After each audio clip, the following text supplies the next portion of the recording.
প্রিয় দর্শক, এই মুহূর্তে আমরা আছি ফরিদগঞ্জ উপজেলার মধ্যচাঁদপুর গ্রামের মিজি বাড়িতে। আমরা জানতে পেরেছি ঠিক এই বাড়িরই মাসুম মিজি নামে একটি ছেলে একটি হিন্দু মেয়েকে, বিবাহিত হিন্দু মেয়েকে নিয়ে এসেছে, পরবর্তীতে বিয়ে করেছে। আজকে আমরা জানার চেষ্টা করব এই মেয়েটি এখন কোথায় আছে বা কি অবস্থানে আছে। আপনার নাম কি একটু বলবেন? আমার নাম মোহাম্মদ মন্টু মিজি। আচ্ছা, আপনি তো মিজি বাড়ির? না, আমার পাশের বাড়ি। আচ্ছা, কি হয়েছে এই মিজি বাড়ির মাসুমের একটু বলেন তো।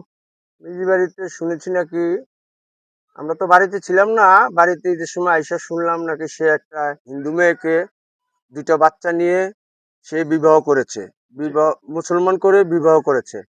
বিবাহর পরে এতদিন এলাকা পরবর্তী পাশাপাশি মানুষ যারা গণ্যমান্য ব্যক্তি ছিল তারা বৈশা এটা সমাধানের জন্য অনেক চেষ্টা করেছে, কিন্তু মাসুম মিজি এটা মানতে চাইছে না। তিনি বলছে যে আমি আইনে বুঝবো। তো এলাকাবাসী আর তেমন কিছু বলে নাই। পরে সে নাকি আজকে আজকে সেই হিন্দু মেয়েটাকে তালাক দিয়ে দিচ্ছে, কোর্টের থেকে তালাকনামা পাঠাইছে। পাঠানোর পরে আমরা আশেপাশে বাড়ির এলাকাবাসী আছি, তারা শুনা আমরা এটা ন্যায্য সমাধানের জন্য আসছিলাম, কিন্তু তারা বাড়ির ঘরে তালা দিয়ে স্বামী স্ত্রী আগের বউ সহ তারা গেস্ট চলে গেছে। আগের বউ বলতে মাসুম মিজি কি আগে বিবাহিত ছিল? হ্যাঁ, আগে 3 বাচ্চা নিয়ে সে 3টা বাচ্চা আছে সেই ঘরে, সেই মেয়েকে নিয়ে শ্বশুর বাড়িতে চলে গেছে। এখন যে হিন্দু মেয়েটাকে মুসলমান করে বিয়ে করেছে, এই মেয়েটার নাম কি? সেই মেয়েটার নাম মরিয়ম রেখেছে। আচ্ছা, ওই মেয়েটার কি আগের ঘরে কোনো বাচ্চা আছে? ওই ঘরেও 2টা বাচ্চা আছে। আচ্ছা, এই দুই বাচ্চাগুলা ওই মেয়েটা জানার পরও এখানে আসছে? এখানে আসছে। আচ্ছা, এখন আপনারা এলাকাবাসী সমাধানের চেষ্টা করেছেন? হ্যাঁ, সমাধানে সে আসছে না। সে কি বাড়িতে আছে?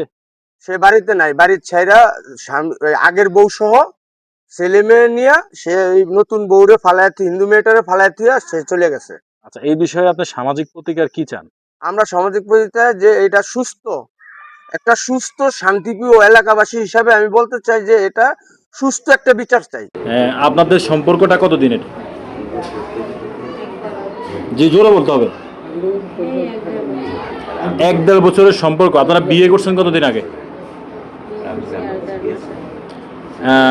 1.5 মাস আগে বিয়ে করেছেন। আপনি এই ছেলের বাড়িতে আসছেন কবে?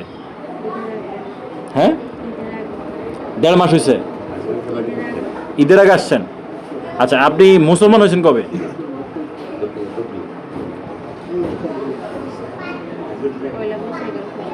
পয়লা বৈশাখের পরে মুসলমান হয়েছেন। বিয়ে কি তখনই হয়েছিল মুসলমান হওয়ার পরে? আচ্ছা আচ্ছা, আপনি জানতে পেরেছি আপনি এই ছেলেকে টাকা পয়সা দিয়েছিলেন। আনুমানিক কত টাকা দিয়েছিলেন, কি কি পারপাসে দিয়েছিলেন? গাড়ি বলতে? পিক আপ ট্রাক কিনেছে, ওই পারপাসে আপনার কাছ থেকে টাকা নিয়েছে। কত টাকা নিয়ে দিয়েছেন আপনি? 10 লাখের মতো। এই টাকা যে দিয়েছেন আপনি এটাকে প্রুফ করতে পারবেন? এত টাকা পেয়েছেন কোথায়? আমার যে প্রত্যেক মাসে মাসে আমার হাজবেন্ড টাকা দিত। কত টাকা করে দিত? 70। হ্যাঁ, 70,000 60,000 এভাবে দিত। এই যে আপনি গত 1.5 মাস ধরে এই ছেলের বাড়িতে আছেন, আপনার হাজবেন্ড জানে না? এই 1.5 মাসে কি আপনার হাজবেন্ড কি টাকা পাঠাইছে? পাঠায় নাই? জানে কিনা আপনি যে অন্যথায় বিয়ে করছেন এটা জানে? ওই যে পয়লা বৈশাখে ছবিতে ছাড়ছে, ওখান থেকে জানে যে আমি মুসলিম ছেলের সাথে পালাই গেছি। আচ্ছা, মুসলিম ছেলের সাথে পালিয়ে এরপর থেকে আপনার হাজবেন্ড কি কোনো টাকা পয়সা পাঠাইছে? এর আগ পর্যন্ত আপনার হাজবেন্ড টাকা পাঠাইছে? আপনি 1.5 বছরে তাকে 10 লাখ টাকা দিয়েছেন? হ্যাঁ, মানে টাকাটা কি ব্যাংকের মাধ্যমে দিয়েছেন না হাতে হাতে নিয়েছে?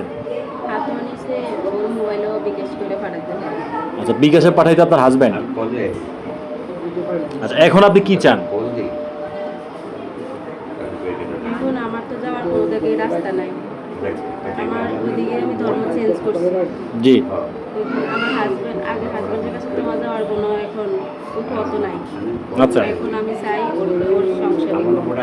আপনি এখানে সংসার করতে চান? হ্যাঁ, মানে তার যে আগে 3টা বাচ্চা আছে, আগের একটা বউ আছে, ওরা থাকা সত্ত্বেও আপনি সংসার করতে রাজি? ওর বউ জানে। আপনারা তো একই ঘরে ছিলেন শুনেছি। হ্যাঁ, ওর বউ জানে। আপনারা একই ঘরে ছিলেন? এরা দুজনে মিলে আমার এই সম্পর্কে ইয়ে করছে। ওর বউ জানতো।